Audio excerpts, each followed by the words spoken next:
Welcome to Chas's Crazy Creations. Please stop breaking your back. Today we're going to talk about the cheapest way to fill those large planters. Now, instead of filling this whole flower pot up with dirt, let's talk about some hacks.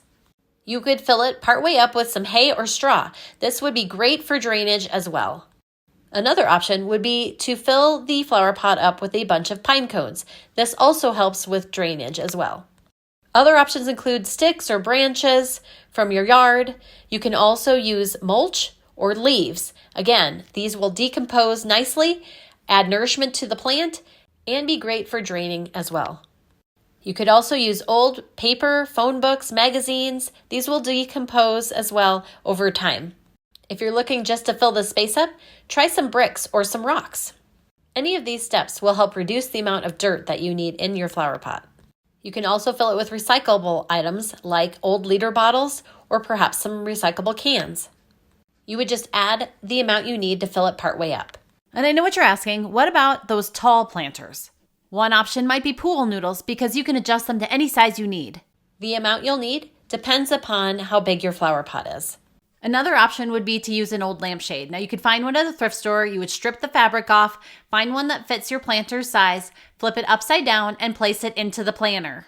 Now remember, it would just be the frame of the lampshade and it would allow you to set a pot in there and then it would have the space underneath for drainage. You can also purchase a drop-in planter. This drops right in your flower pot and then you simply place a flower pot inside of it and it leaves the bottom half empty so it makes it easy to move. Another option might be to use a bowl, whether it's plastic, stainless, or anything, but the problem with this is there wouldn't be any drainage available. So what I like a little better than that is to find a strainer that is about the right size as your planter, place that in the top so that it sets right on top, and it allows for water to flow through when you're planting. Now you can plant directly in the strainer or you can add a little flower pot to the top. Which one is your favorite idea, or do you have tips and tricks to share? Let us know in the comments. Can you guess what I'm going to do with both of these flower pots? Let me show you now.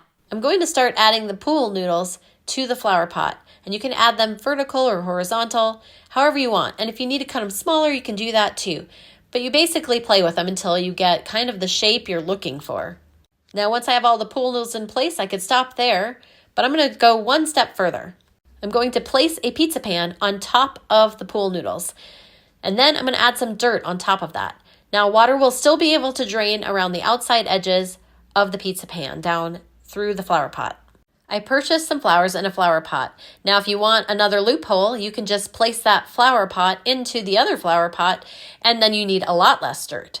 But the other idea that you can do is remove that from the flower pot and then plant it into your pot, which is what I'll be doing. Here it is all finished, and I'm absolutely thrilled with how it turned out. And I saved so much in cost and expense by not needing all that dirt. Want to be notified of future videos? Look for the link in the description below. Now, these towel flower pots may be lighter, but if when kids, pets come over, they're going to knock right over. Oh no, now what do? Well, you can place a rock in the bottom, or another option would be small rocks or just a couple of bricks. These little steps will help you keep your pot stable, but not make it too heavy. So here's what I'm going to do. I'm going to place a rock in the bottom, and then I'm going to place my strainer or colander on top. I grabbed a smaller flower pot and I planted some flowers with some straw and dirt into it. And then I placed the flower pot into the strainer. Now I might look for a little larger strainer and flower pot so it fills more of the space. So no more super heavy flower pots. I can easily pick these up and carry them where I want them to go. And I hope this inspires you to try some large pot filler hacks of your own. I'd love it if you'd subscribe to my YouTube channel and my blog at chascrazycreations.com. Thanks for watching, and I'll see you in my next video. And don't forget to like, share, and subscribe. Want 21 sensible home hacks to make you a smarter homeowner? Look for the link in the description below.